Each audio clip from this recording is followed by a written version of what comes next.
Hey y'all, Noons here. Welcome back to Noons Airborne RC. So we're back for video 2 of our LX models F4F 1.2 meter Wildcat.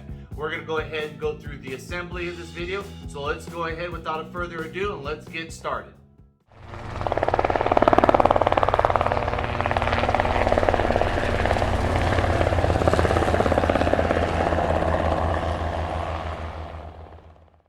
Get some! Alright, now for the wings, a few things we're going to need. We're going to go ahead and need our two pieces of our wings, what I call the wing root and the actual wing itself. The other things we'll need to complete this installation is we're going to need the 53mm push rods. We're also going to need these two pins that come along with these C-clips. We're going to need our 12 and 14mm screws, 4 of the 12, 4 of the 14. We'll need our control arms, the back plates, along with the Y cable. All right, everybody, now we're going to go ahead and start on our wing. I also have my servo tester and the battery so I can center out the servo. And I'm going to go ahead and work from the outside in. So we won't need this right now. What we will need is we're going to need our control arm, our push rods, and we're going to need our 12 and 14mm screws. The 14mm screws are going to be going on the thickest part of the control surface and the 12mm out here. So let's go ahead and get that finished. Now we got our control arm already installed with our 4 screws. Now what we're going to go ahead and do is we're going to hook up our servo tester and make sure you get the polarity correct. And we're going to take our battery and we're going to center out that servo. So as you can see, the servo's moving. We'll go ahead and click it one button. Now the servo is centered, and we're going to go ahead and hook up our control rod. So now we're done installing our push rod and our clevis by using our servo tester and centering out the servo. As you can see, I also like to use heat shrink around these clevises to go ahead and give it something a little snug so it doesn't come out. And as we go ahead and see now, we got our surfaces all said and done. And now we're going to go ahead and move on to the next part of attaching our wing to our wing root. So for the next part, I'm going to try and do it here on camera. We're going to need our wing root. We're going to also need our pin and our 2 C-clamps. Now the first thing we got to do is we got to feed this wire, unravel it, and the wire is going to go right over this door. And it's going to go right down this channel because this is what's going to go ahead and mount into the plane. Once we got that, we have this hinge system and we have this hinge system. They're going to go together and we're going to go ahead and put in our pin with our E-clips. Now before we start, I'm going to go ahead and unscrew this and I'm going to move this to the in position so I have room to work with. I'm going to go ahead and turn this over and I'm going to try feeding this as best as I can for now to get it through the door. And just go ahead and push it on in, and I'm going to follow the polarity so it's going to be brown on the bottom. So I'm just going to go ahead and move it in just a little bit just to get it started. And now what I want to do is I want to join the 2 wings together at the hinges. I want to go ahead and hold open that flap on the back side. And we're just going to work this through until we can get it to line up. All right. Now, what I think is going to be the easiest to do is put on an E-clip on one side. I'm going to feed it through the top. I'm going to try clamping it through here. That way, if there's any marring, it's not going to be showing on the top. It'll be hidden by that flap.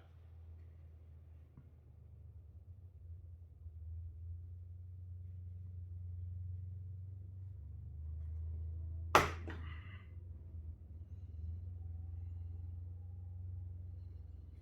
right, I'm going to make sure that this is on. Never hurts to be careful. All right. Now we know that she's on. We're going to go ahead and try and feed her through the top. And we're going to have to line up that hinge.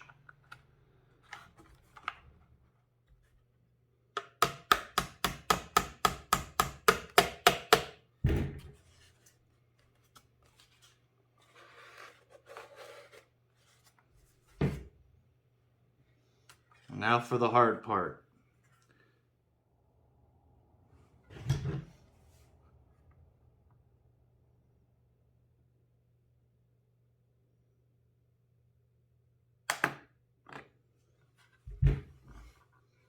And there it is. A little tricky to go ahead and get that on there. But now let's go ahead and feed the servo wire in this channel and get her out of the way.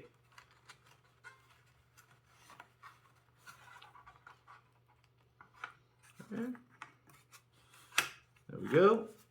And before we call this done, we'll go ahead and fold the wings and make sure that we have enough servo lead with slack for when that happens.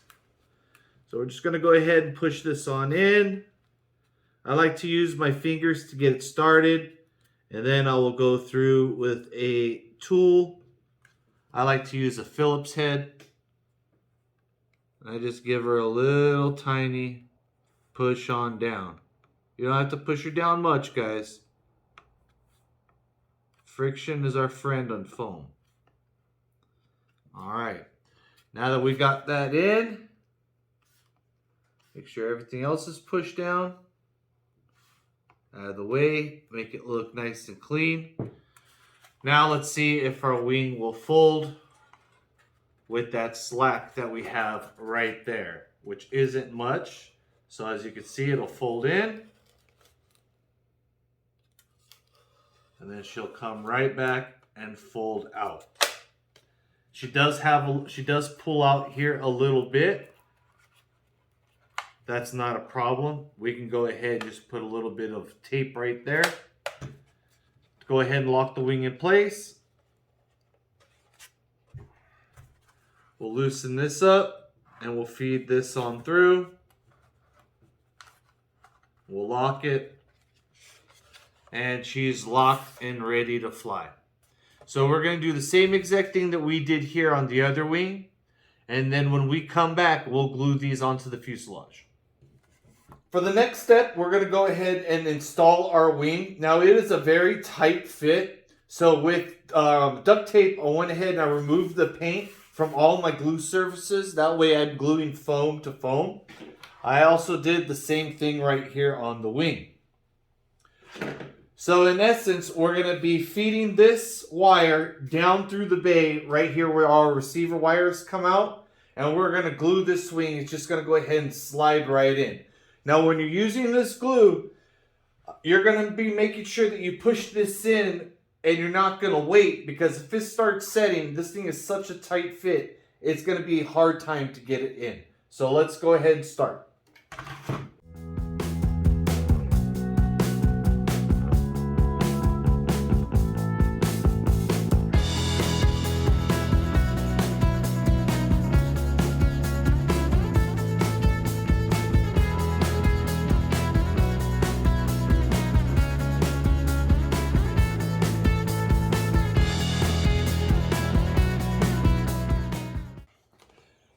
And that's it. We're going to go ahead and do the other wing. We'll be right back. And now the wings are all said and done, all glued in. Now we're going to go ahead and move on to the prop, and then we're going to do the rear end. For the prop, we're going to need our prop, and we're going to need our specially weighted hub. So this is going to be straightforward. We're just going to be putting on the prop and tightening it down.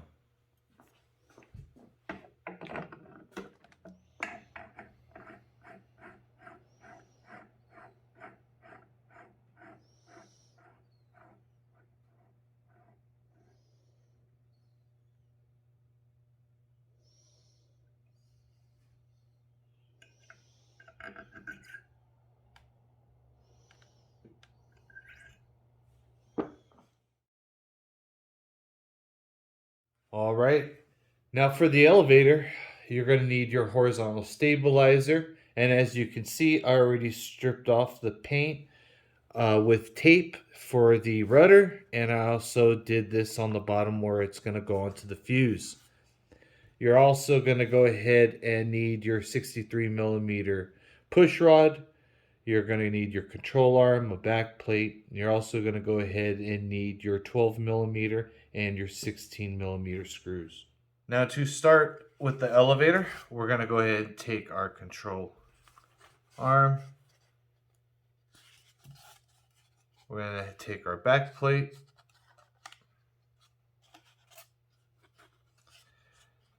And our longer screws, they're going to go towards the fattest part of the elevator. And we're just going to go ahead and get these in and push those on through. Now that we got our control arm in place, we're going to go ahead and test fit the elevator. And she looks pretty good. Now what I'm going to go ahead and do is I'm going to go ahead and put glue right here on this surface and on right here. And I'm going to join them together.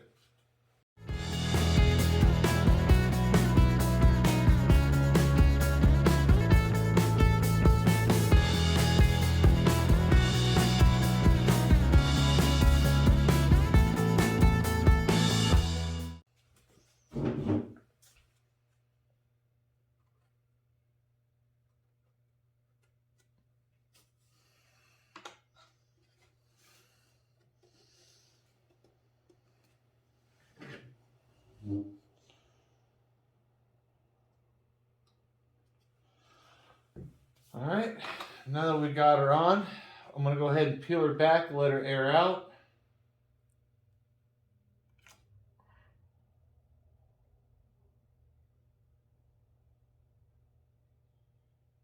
And I'm going to go ahead and seat her down one last time, making sure I'm pushing down on both sides to make sure that it's square to the fuse.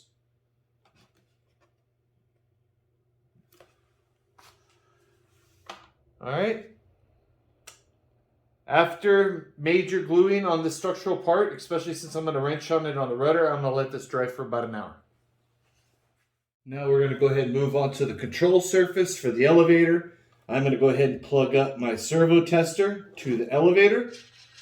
And we're going to center her out. And we're going to grab our elevator push rod. I already got my shrink wrap tubing. We're going to use the outer holes.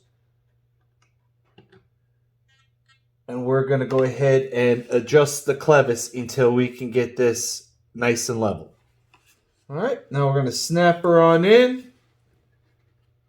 And we're going to slide up our shrink tubing. You can use a rubber band. I use shrink tubing. It's what I have. And now we have our elevator installed.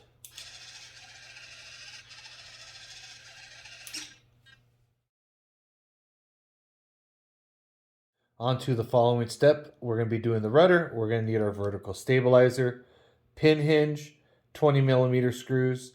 Manual calls out 16mm screws, but I just got 14s all around in my bag, so that's what I'm going to be using here. A control arm, a back plate, a 67mm push rod, and this push arm right here to connect the rudder to the steering. So the first thing we're going to go ahead and do is we're going to take our control arm, and it's going to go onto the left side of the rudder. And our 20mm screws are going to go into the fattest part. And our 14mm screws are going to go right here onto the back. So we're going to go ahead and get these installed, and we'll be right back. Now that we got our control arm already installed, next is this pin hinge right here. I already punctured the hole. You're going to go right in the middle, and you're going to take your pin hinge, and that's what I did. And I went ahead and I pushed it in right there, nice and centered. And now we're going to go ahead and install this onto the aircraft. Now for the rudder, I have my pin hinge here, and that's going to go in here right there. And I'm going to make sure it's lined up. We're going to make sure we have ample amount of glue on our surfaces and right there. and also in this hole. We will have to insert this at an angle until we get it lined up and then push her on down just like that. So let's get to this last part and get her done so we can do the linkage.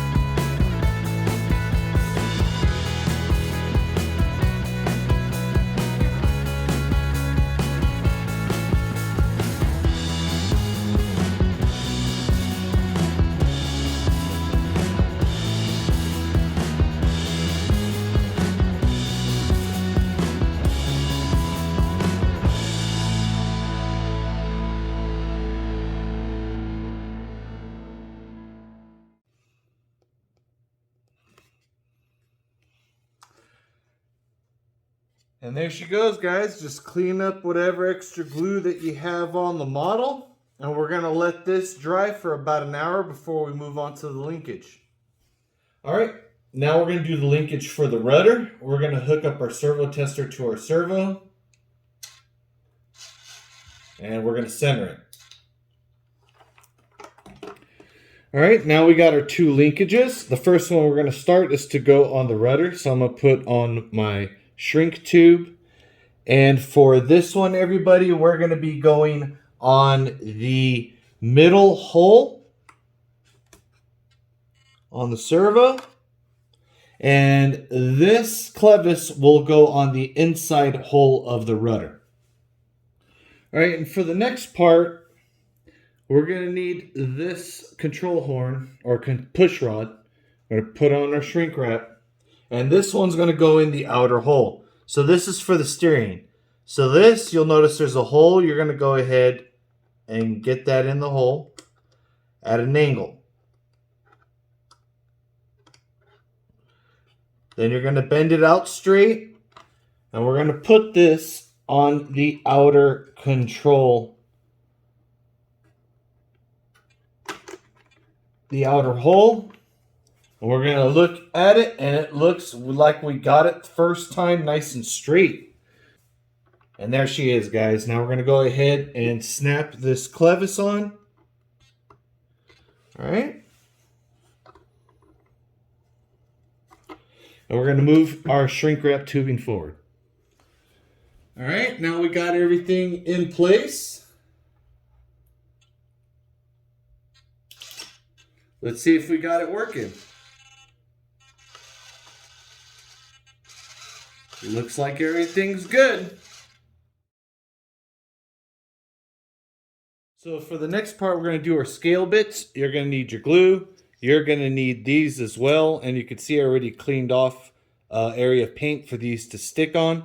Now these do have a certain shape, so you will test fit them. And if they don't seem like they want to fit, go ahead and try them on the other side and you'll see how they just lock right in. Go ahead and turn that around. There you go. So we're going to glue these. We'll be right back. Done. Next scale bit is this little vent right here, this intake. And in the manual, they want you to go ahead and have it half on plastic and half right there, right about right there. But since this right here isn't that level, I'm just going to butt it up right up against it right there. And since there's no structural stability, I don't really care about pulling the paint off.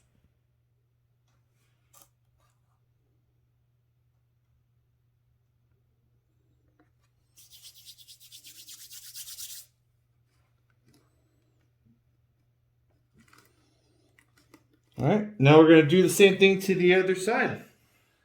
Well, everybody, that does it for our build of our F4F Wildcat. Brought to us by LX Models, available at Banana Hobby. She comes in at 1.2 meter wingspan, 4S. She's going to be plenty of fast, and she's plenty small with the folding wings.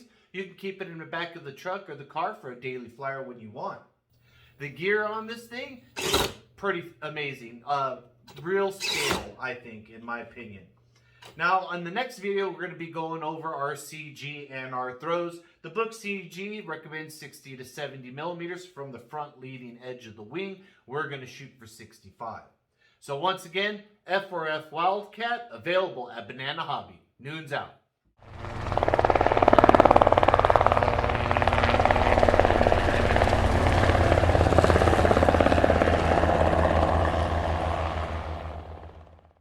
Get some!